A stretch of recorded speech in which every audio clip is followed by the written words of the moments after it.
नमस्कार दोस्तों, आपका इस ट्यूटोरियल में फिर से स्वागत है। तो आज हम सम इफ फॉर्मूले के बारे में कुछ जानकारी प्राप्त करेंगे। तो आइए दोस्तों, हम सम इफ का फॉर्मूला देखते हैं।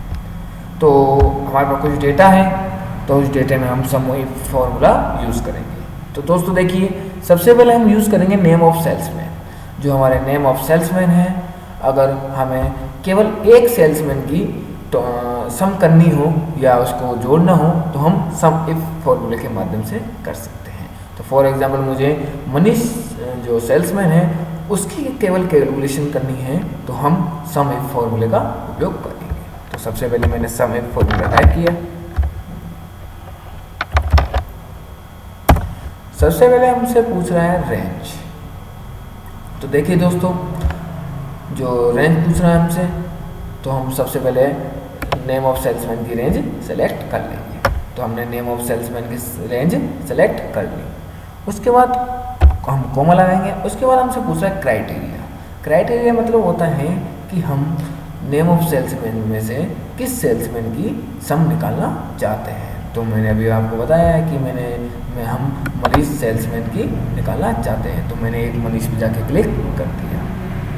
उसके बाद हमसे पूछ रहा है सम रेंज। सम रेंज मतलब होता है कि आपको यूनिट कैलकुलेट करके दिखानी है या रुपीज़ कैलकुलेटर करके दिखाने हैं कि मनीष सेल्समैन ने कितनी यूनिट या रुपीज़ सेल्स की है। तो फॉर एग्जांपल अभी मैं यूनिट निकाल के दिखाता हूँ आपको। मैंने फिर सम रेंज में क्या सेलेक्ट किया, यूनिट सेलेक्ट किया। उसके बाद मैं ब्रैकेट क्लोज करता हूँ और एंटर दबाता हूँ। तो देखिए दोस्तों, मनीष सेल्समैन ने जो यूनिट सेल्स की है उसकी सम करके उसने दे दी है। देखिए दोस्तों, 345 उसने पहले की है, उसके बाद 90 वो बाद में कर रहा है।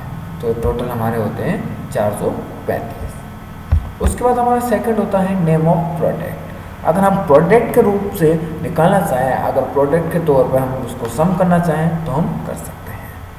तो फिर हमने सम टाइप किया। अब हमसे पूछ रहा है रेंज।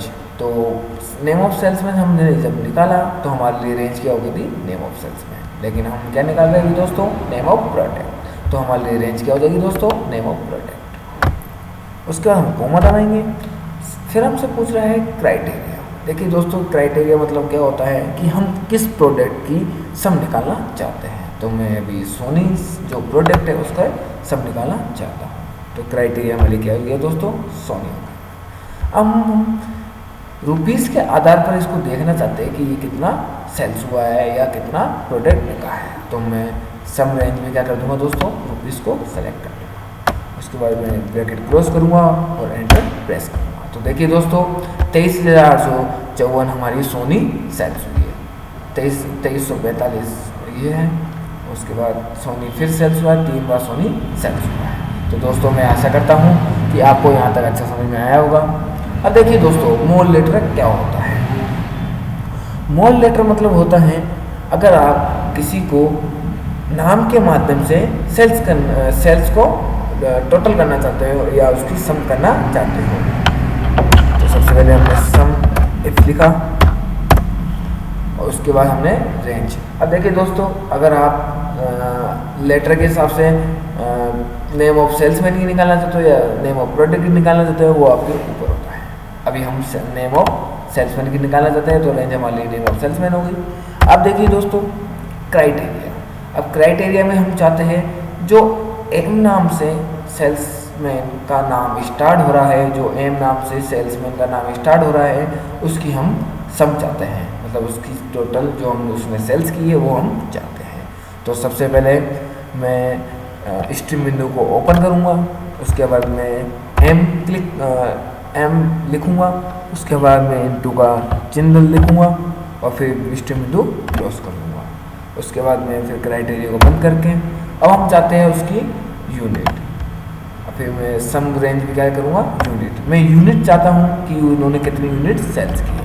उसके बाद मैं ब्रैकेट क्लोज करता हूँ, फिर एंटर दबाता हूँ। तो देखिए दोस्तों, एम नाम से जो सेल्समैन के नाम स्टार्ट हो रहे हैं उसकी उसने कैलकुलेशन करके दे दी है। जैसे फॉर एग्जाम्पल मनीष, मुकेश, महेश, फिर मनीष, फिर महेश, ये 5 जने जो सेल्समैन हैं उनकी वो कैलकुलेशन करके दे दी है उसने। तो दोस्तों मैं आशा करता हूँ कि आपको सम ए फॉर्मूला अच्छी तरह समझ में आ गया होगा कि, और अगर आपको आगे के फॉर्मूले या वो कंडीशन आपको जाननी हो तो आप हमारी वेबसाइट पे जाकर चेक करके देख सकते हैं। Thank you.